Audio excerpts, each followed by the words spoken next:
If you looked at the moon over the course of a few weeks, you'd probably notice that it looks slightly different every day.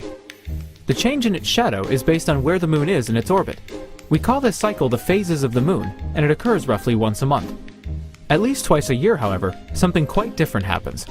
The moon passes through the shadow cast by the Earth, causing it to look extremely unusual for a short period of time.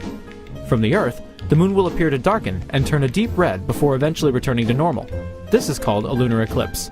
If we were to look at what happens from space during an eclipse, it would go something like this. First, the moon passes through what's called the penumbra, where the sun's light is only partially obscured.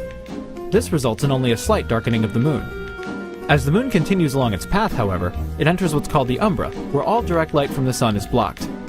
But if the sun is blocked, why does the moon turn red? When light from the sun goes by the side of the Earth, it passes through a long and thick layer of Earth's atmosphere.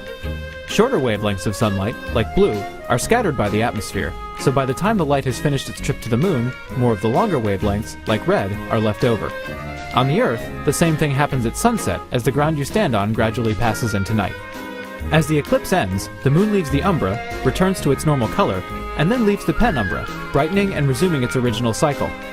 Overall, the whole process lasts only from a few minutes to a few hours, so you'll have to be quick if you want to see it. But, as long as you're willing to stay awake, you'll catch the moon as you won't see it too often.